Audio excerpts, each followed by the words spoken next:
Over the decades of పేట్రియాట్రికల్ సొసైటీలో మొగుళ్ళ యొక్క torture చూసాం ఇన్నాళ్ళు. ఇప్పుడు పెళ్ళాల యొక్క టార్చర్ కూడా చేస్తున్నాం. ఆడవాళ్ళు ఎంత నలిగిపోయి ఇన్ని సంవత్సరాలుగా, ఎన్ని దశాబ్దాలుగా, శతాబ్దాలుగా ఉన్నారు. ఇప్పుడు మగాళ్ళు కూడా అట్లా నలిగిపోయేలాగా కొంతమంది ఆడవాళ్ళు తయారవుతుండడం చాలా బాధాకరం. జయం రవి, రవిమోహన్ ఇతను అసలు పేరు. జయం సినిమా తర్వాత తెలుగులో నితిన్ హీరోగా తేజ తీసినటువంటి జయం సినిమాని అక్కడ రీమేక్ చేశారు తమిళ్లో. దాంట్లో యాక్ట్ చేసి హిట్ సూపర్ బ్లాక్ బస్టర్ అయింది ఆ సినిమా. జయం అక్కడి నుంచి జయం రవి అని పిలవడం మొదలుపెట్టారు. ఇతని పేరు మోహన్ రవి. సో ఇతను రీసెంట్గా ప్రెస్ మీట్ పెట్టి ఆర్తి అని తన వైఫ్ సింగర్ కూడా అనుకుంటా ఆవిడ తన గురించి రకరకాల అలిగేషన్స్ వేశాడు. జీవితంలో ఇంకెప్పుడు ఇష్యూ తేలేదాకా నేను అసలు విడాకులు ఇష్యూ తేలి నాకు న్యాయం జరిగే వరకు సినిమాలు తీనని కూడా ఒక పెద్ద ప్రకటన చేశాడు. ఏమన్నాడు యాస్టీస్గానే చెప్తా. ఈ ప్రెస్ మీట్ పెట్టాడు. ఈ ప్రెస్ మీట్లో కొన్ని విషయాలు నేను నేరుగా అభిమానులతో పంచుకోవాలనుకుంటున్నాను. ఇంతకాలం నా వ్యక్తిగత జీవితాల విషయాలని మీతో చెప్పనందుకు క్షమించండి. అన్నిటికంటే ముందు నేను చెప్పాల్సింది ఏంటంటే, నాకు విడాకుల్లో వచ్చే వరకు నా సినిమాలు విడుదల కావు. ఇక మీద నేను నటించబోను. ఎందుకంటే నేను నటించలేను. నాకు జరుగుతున్న అనవసరమైన అనుమానాలని, అవమానాలను నేను భరించలేను. అందుకే నాకు విడాకులు వచ్చే వరకు నేను ఇబ్బంది పెట్టాలనుకునే వరకు ఆపేంత వరకు నేను నటించలేను. నేను అందరి కోసం ఇక్కడ ఆఫీస్లో ఉంటాను. రండి, నన్ను ఎంత ఇబ్బంది పెడతారో పెట్టండి. నేను ఇక మీద మౌనంగా ఉండబోను. కాబట్టి ఏం జరుగుతుందో చూద్దాం. నా సమస్యలను ఎలా పరిష్కరించుకోవాలో నేను చూస్తాను అని తన మాజీ భార్య మీద ఆయన వేసిన ఎలిగేషన్స్. ఈ రోజు వరకు నాకు పర్సనల్ బ్యాంక్ అకౌంట్ లేదు. నాకు ఒకే ఒక జాయింట్ అకౌంట్ ఉంది. నేను ఒక చిన్న మొత్తాన్ని విత్డ్రా చేసినా నేను డబ్బు ఎందుకు తీసుకున్నానని అడగడానికి వెంటనే నాకు కాల్ వచ్చేది. నేను సంపాదించుకున్నప్పటికీ మౌనంగా బాధపడ్డాను. నా తల్లిదండ్రులు నన్ను పెళ్లి చేసుకోవద్దని వేడుకున్నా, నేను వినకుండా నిరాకరించాను. ఈరోజు నేను బాధపడుతున్నాను. ఆర్తిని పెళ్లి చేసుకోమని నన్ను బ్లాక్మెయిల్ చేసింది, చేయి కూడా కోసుకుంది. అప్పుడే నేను ఆమెను పెళ్లి చేసుకున్నాను. మొదటి రోజు నుంచి నరక యాతన అనుభవిస్తున్నాను.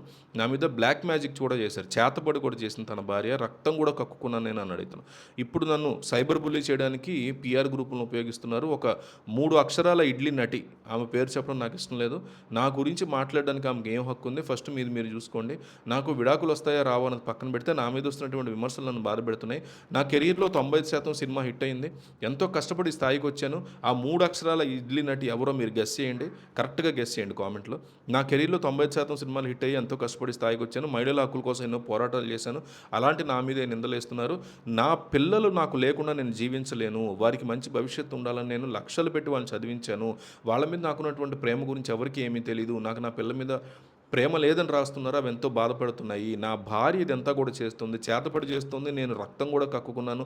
నా పిల్లల్ని నాకు దూరం చేస్తుంది. నా పిల్లల్ని నేను కలవకుండా చేస్తుంది. రక్తపు వాంతులు కూడా వచ్చాయి నాకు అంటూ తీవ్రమైనటువంటి ఆరోపణలు చేశాడు రవి. ఇప్పటివరకు నేను మౌనంగా ఉన్నాను, ఇక మీదట ఉండను అన్నాడు. అయితే దానికి ఆర్తి యొక్క సమాధానం ఏంటి అనేది కూడా చూస్తే, తన సుదీర్ఘ మౌనం వెనుకున్నటువంటి ఉద్దేశాన్ని స్పష్టం చేస్తూ, నా పద్ధతి గల మౌనాన్ని ఎవరు కూడా బలహీనతగా అనుకోవద్దు, దాన్ని ఆసరాగా తీసుకుని అసలు చూడొద్దని గార్తి ఘాటుగా పేర్కొన్నారు. తన పిల్లల సంరక్షణ, తన ఆత్మగౌరవం కోసం అవసరమైతే ఏ స్థాయికైనా వెళ్తానని, నా పిల్లల్ని, నా గౌరవాన్ని కాపాడుకోని నేను అవసరమైతే ఎంత దూరమైనా వెళ్తాను. నా కంఫర్ట్ జోన్ నుంచి బయటకు వచ్చి ప్రపంచం ముందు నిజాన్ని నిలబెడతాను. ఎందుకంటే అంతిమంగా సత్యమే గెలుస్తుంది అని కూడా ఆర్తి జయం రవి గురించి పోస్ట్ చేశారు. ఈ పోస్ట్ పెట్టడానికి కారణం ఇందాక మనం అనుకున్నట్టు జేఎం రవి ప్రెస్ మీట్. అట్లాగే దానికి ముందు సింగర్ క్రమ్ స్పిరిచువల్ హీలర్ కనేష సోషల్ మీడియాలో పెట్టినటువంటి సుదీర్ఘమైన బ్రేకప్ నోటం తెలుస్తోంది. ఈ కథలో నేను ప్రేమతో అడుగుపెట్టాను కానీ ఇప్పుడు మౌనంగా వెనుక తిరుగుతున్నానని కూడా కెనీషా పేర్కొన్నారు. ఆన్లైన్ ట్రోలింగ్, జడ్జిమెంట్స్ కావాలని సృష్టించిన తప్పుడు కథనాల వల్ల తను మానసికంగా పూర్తిగా అలసిపోయానని కెనీషా ఆవేదన వ్యక్తం చేశారు. అయితే ఈ పోస్ట్లో కెనీషా రాసిన ఒక నిర్దిష్టమైన వ్యాఖ్యం ఆర్తికి తీవ్ర ఆగ్రహాన్ని తెప్పించింది. సినిమా ఇండస్ట్రీకి, పబ్లిక్కి, అతన్ని ప్రేమించిన వారికి, ద్వేషించిన వారికి, లేదా అతడి జీవితం మీద హక్కులు కోరుకునే వారికి నేను చెప్పేది ఒకటే, అతడు అంటే జయం రవి ఇప్పుడు పూర్తిగా మీవాడే అని కెనీషా పేర్కొనడం కూడా ఆర్తిని నేరుగా టార్గెట్ చేయడమే అని భావించారు. కెనీషా తన నోట్లో తీవ్ర భావోద్వేగానికి లోనవుతూ ప్రపంచమంతా జయం రవి చుట్టూ ఒక కథని అల్లేసి తనను వేధిస్తోందని, పబ్లిక్ డ్రామాలో తాను ఒక బలిపశువునయ్యానని కూడా రాసుకొచ్చింది.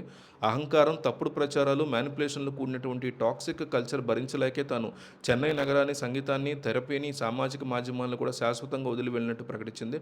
గతంలో మే 2025లో నిర్మాత ఇషారి గణేష్ కుమార్తె వివాహ వేడుకలో వీరిద్దరూ కలిసి పబ్లిక్గా కనిపించినప్పటి నుంచి వీరి సంబంధం మీద కాలీవుడ్ వార్తలు గుప్పమన్నాయి. ఆ సమయంలోనే జయం రవి, ఆర్తిల వైవాహిక బృందంలో కూడా పగుళ్ళు రావడం, కోర్టుల వరకు వివాదం వెళ్ళడం ఇవన్నీ జరిగిపోయాయి. ప్రస్తుతం కోర్టు పరిధిలో ఉన్నటువంటి కేసులో ఇరుపక్షాలు ఇలా బహిరంగంగా ఒకరినొకరు నిందించుకోవడం, సోషల్ మీడియా వేదికగా హెచ్చరికలు జారీ చేయడం సంచలనంగా మారింది.